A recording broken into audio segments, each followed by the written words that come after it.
तो स्टूडेंट देखते हैं हम लोग ये वाला सवाल जो 2025 का है, 24 नवंबर का इवनिंग का। अब देखिए ये वाला क्वेश्चन है न्यूटन्स लॉ ऑफ कूलिंग का। अब अगर आप वैसे सॉल्व करें बिल्कुल कन्वेंशनल मेथड से तो फिर जाके हमें आंसर आएगा, लेकिन इसमें एक बिल्कुल आसानी से हो जाएगा, बिल्कुल तुरंत ही सवाल जो हो जाएगा, 1 मिनट भी इसमें नहीं लगेगा, बिल्कुल तरीके से आप देखें। तो देखिए इसमें क्या कह रहे हैं, 40 डिग्री से 24 डिग्री तक ये 4 मिनट में हो रहा है, ठीक है ना। तो अगले 4 मिनट में, नेक्स्ट 4 मिनट्स में इसका टेम्परेचर कितना हो जाएगा।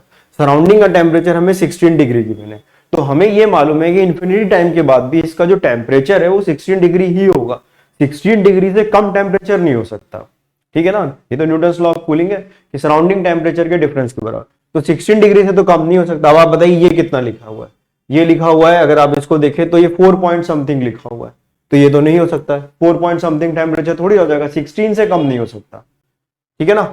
ये 24 है, 24 के बाद कम होगा, कम होगा, कम होगा, फाइनली 16 तक आ जाएगा, इसके कम नहीं होगा। ये भी अगर आप देखें तो 7 पॉइंट समथिंग, ये 9 पॉइंट समथिंग लिखा है, तो ये भी नहीं हो सकता, 16 से कम है। इसको अगर आप देखें तो कितना लिखा हुआ है, ये लिखा हुआ है 14, तो ये भी नहीं हो सकता। केवल एक ही ऑप्शन लिखा है जो 16 से ज्यादा है, वो ये लिखा हुआ है, तो सिर्फ थर्ड वाला आंसर हमारा करेक्ट होगा। बिल्कुल आसान है, इसको कन्वेंशनल मेथड से करने की कोई जरूरत आज सच नहीं है, लेकिन उससे भी हम लोग करके इसको देख सकते हैं कि कैसे करेंगे, वो भी आराम से हो जाता है।